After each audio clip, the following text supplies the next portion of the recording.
दंडुमाल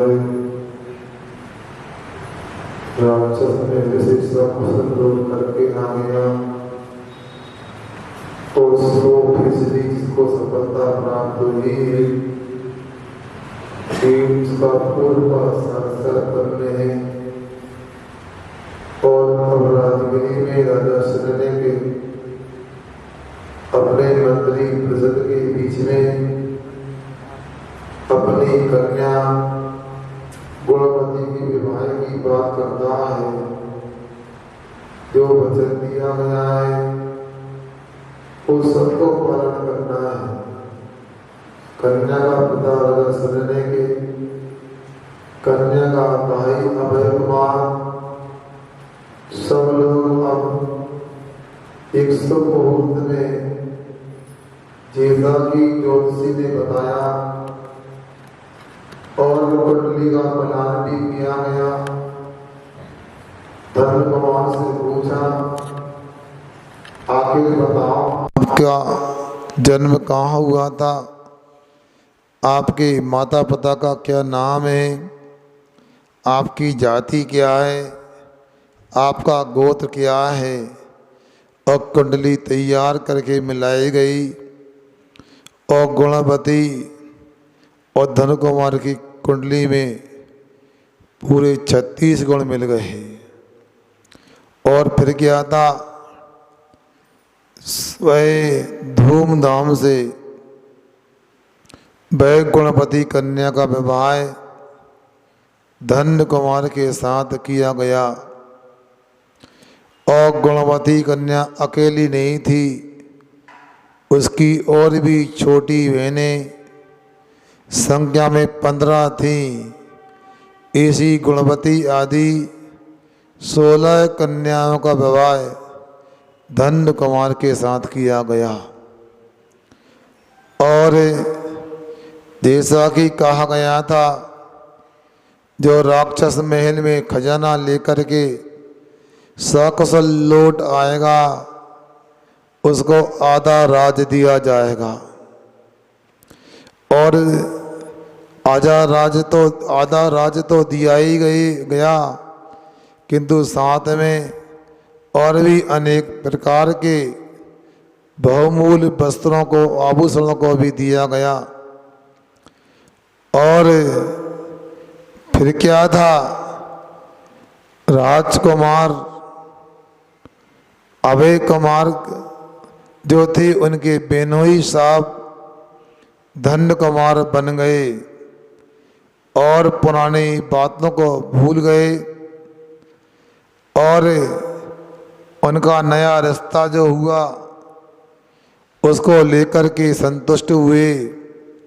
सभी लोगों ने धन कुमार और गुणवती आदि कन्याओं को देखकर संतोष व्यक्त किया कि ऐसा पुण्यात्मा, ऐसा धर्मात्मा और दूसरा कहाँ मिल सकता था। उसके पराक्रम को, उसके पुरुषार्थ को, उसकी बुद्धि को, उसकी कलाओं को देखकर जो भी सुनता था धन कुमार को, जो भी धन कुमार को देखता था सब उसके कायल हो जाया करते थे। जो देखता था उसके ही हो जाते थे। और बंधुओं, आधा राज दे दिया गया। और क्या बतलाएं, उधर अवंती देश में उज्जैनी नगरी में धन कुमार के पिताजी धनपाल, माता प्रभावती और बड़े 7 भाई वे अपने उज्जैनी नगर में जीवन निर्वाह कर रहे हैं। और ऐसा समय आ गया, 2 समय की रोटी का प्रबंध भी करना मुश्किल हो गया।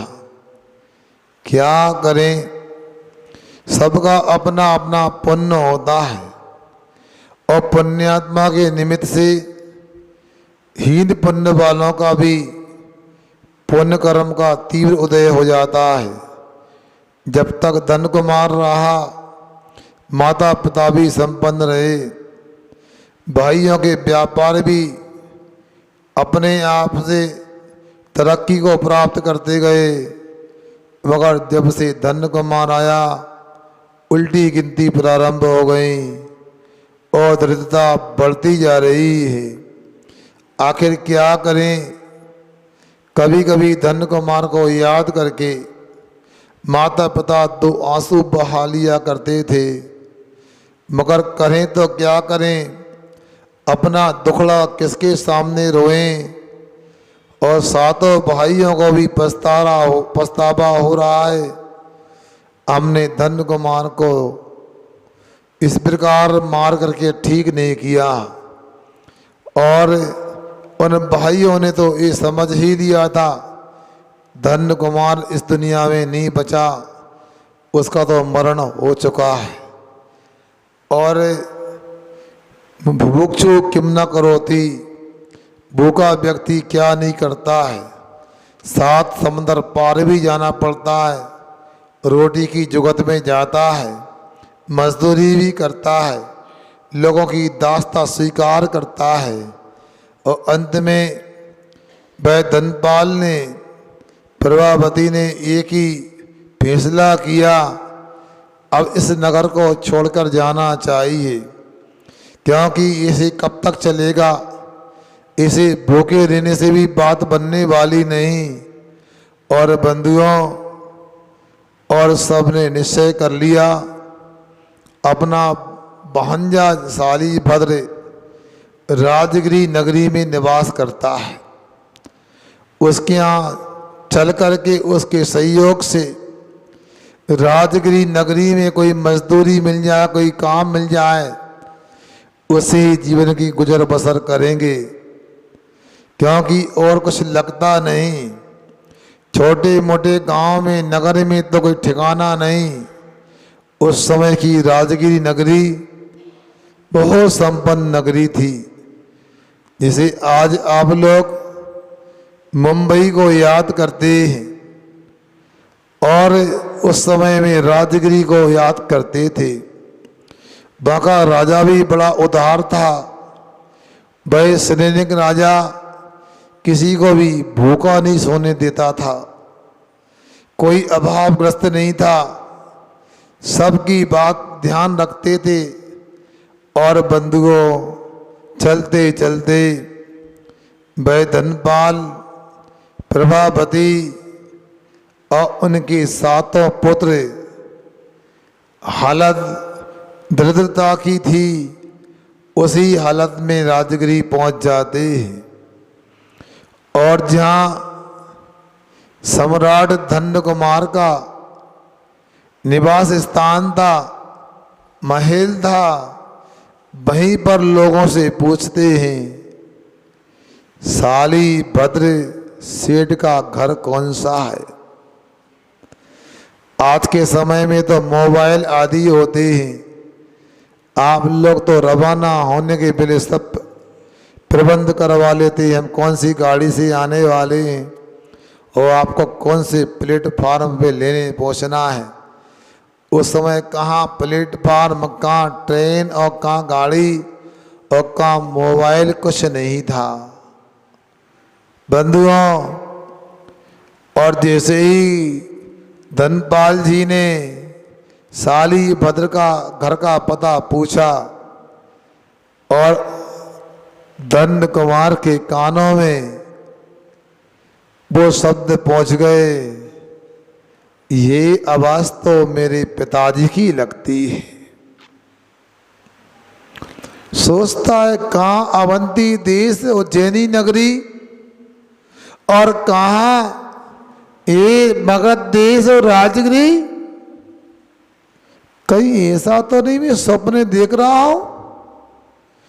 क्या सचमुच में मेरे पिताजी राजगिरी आए? कुछ भी हो, घुटना तो पेट की तरफ ही झुकता है। अतीत की बातों को क्या याद करना, पिताजी की आवाज आ गई, अरे आज तो बड़ा मंगल शुभ दिन है, मेरे पिताजी राजगिरी नगरी आए। वो बचपन में मुझे दुलार करते थे, माता मुझे खिलाकर खाती थी और तैयार करती थी, नूतन नूतन वस्त्रों का प्रबंध करती थी। जरूर मेरी माँ भी आई होगी, पिताजी आए हैं। झरोकों में से देखा जाता है, हालत थोड़ी नाजुक होने से स्पष्ट नहीं पहचान पाया, मगर लगा मेरे माता पिता आए हैं।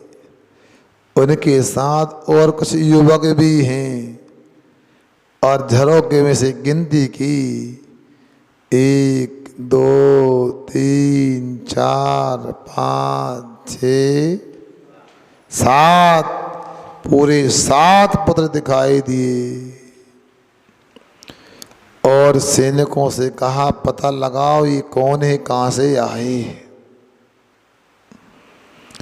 उन्होंने अपना परिचय दिया, हम उज्जैनी नगरी से आए, जो अवंती देश की राजधानी है। क्या नाम है आपका, यहाँ क्यों आए हो। और सैनिकों ने गुप्त रूप से सब जानकारी प्राप्त कर ली। फिर क्या था, धन्य कुमार को भी रहा नहीं गया और जल्दी जल्दी महल की सीढ़ियों से उतर करके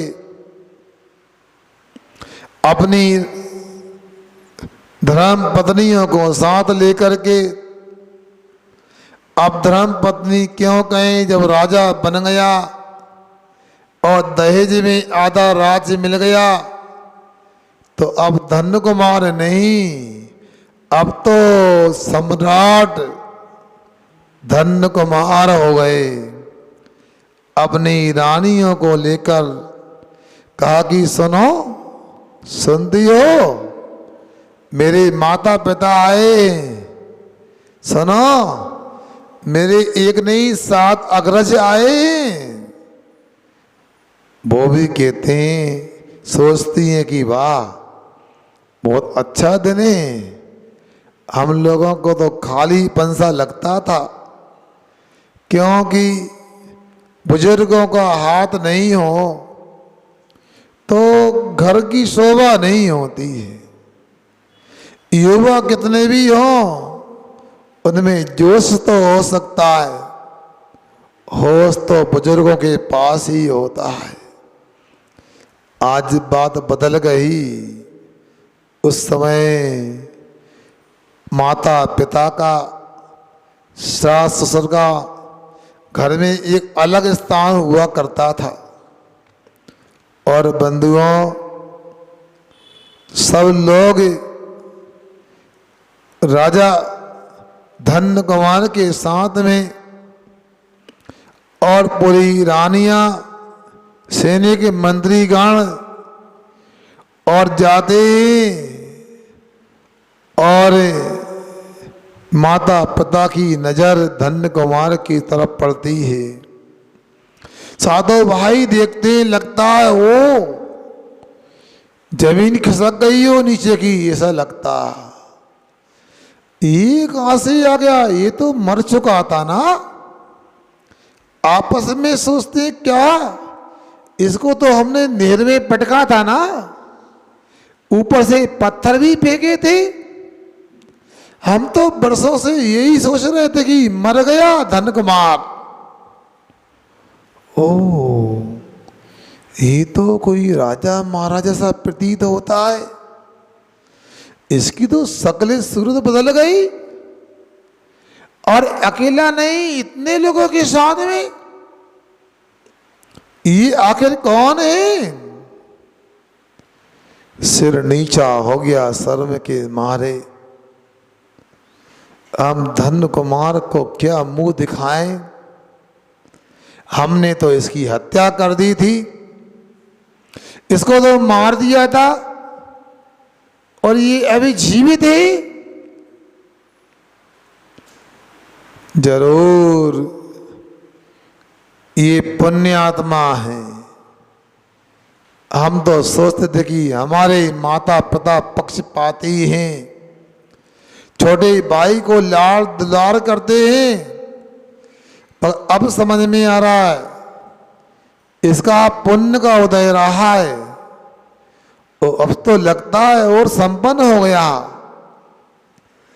और बहुत अपने आप में शर्मिंदा है। साधो भाई आखिर सामना कैसे करें? जिसकी हत्या करने का प्रयास किया हो, जिसकी जान ले ली हो, वो व्यक्ति सामने आ जाए। माता पिता वृद्ध हो चुके थे, पिताजी की कमर झुक गई थी, दिखना भी पहले जैसा नहीं होता था। माँ भी चिंता के कारण अस्वस्थ रहने लगी थी और बंधुओं बड़ा अलग ही नज़ारा लगता था।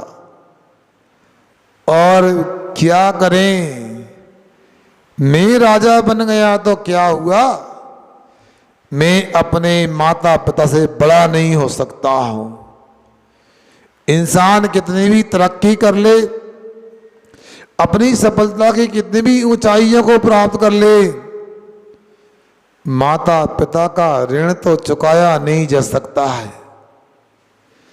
भाई माँ जो जन्म देती है, कई वर्षों तक भाई गीले में सोती है, पुत्र को सूखे में सुलाती है। भाई माता जिसने 9 महीना अपने को अपनी कोख में रखा, भाई माता पहले हमको दूध पिलाती थी, बाद में स्वयं खाती थी। इस माता का क्या हाल हो गया, क्या दशा हो गई।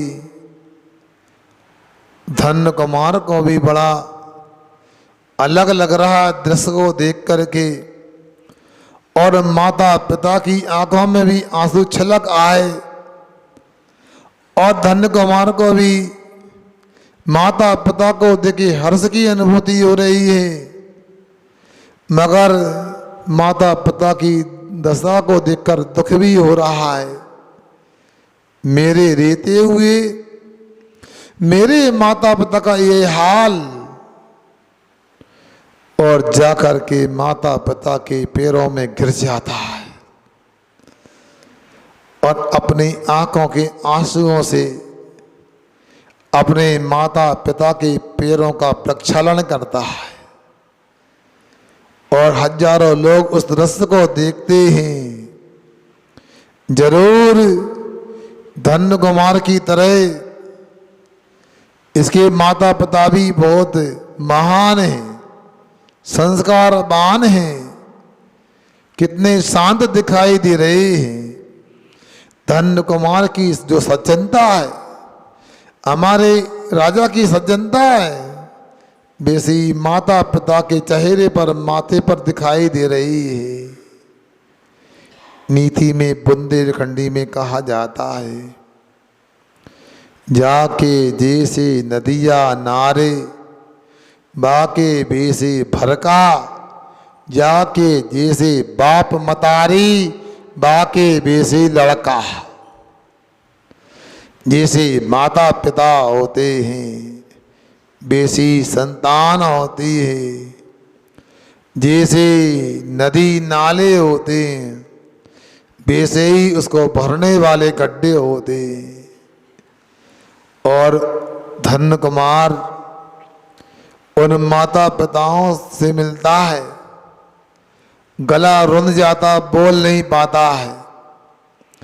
आज मुझे अनमोल चीज मिल गई, आज मुझे मेरी कोई निधि मिल गई जो माता पिता मिल गए।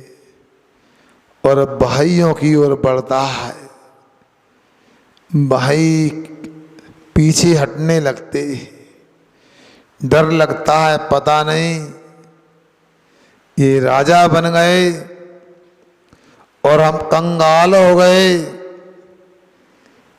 अब किस मुंह से मुलाकात करें? मगर धन्य कुमार की महानता देखो।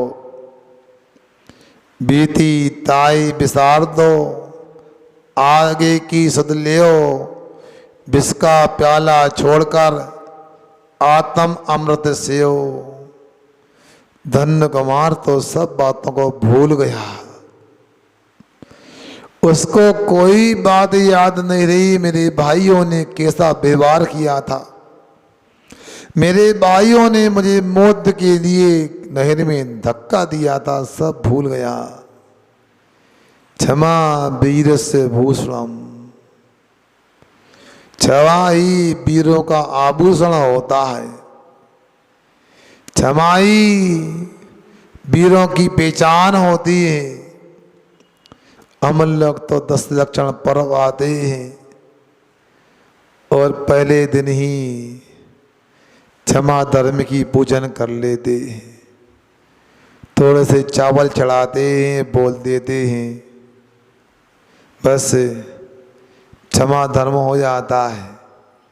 ना पहले क्षमा कर पाते हैं, ना बाद में क्षमा कर पाते हैं। सुनने में आ रहा है आनंद भाई?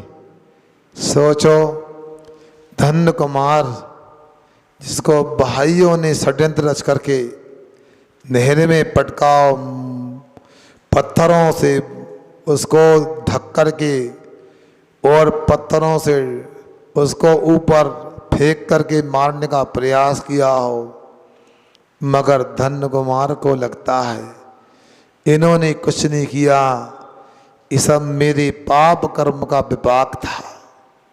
संसार में कोई भी व्यक्ति किसी का भी अच्छा और बुरा नहीं करता है। सब कर्म के माध्यम से जीव का अच्छा बुरा होता है। अब आगे क्या होता है ये आपको आगे की चर्चा अगली किस्त में, अगले एपिसोड में आपको सुनने मिलेगी। आज की बात को ही विराम देते हैं और समय प्रश्न स्वाध्याय का, और आप अपनी जिज्ञासाएं रखिए।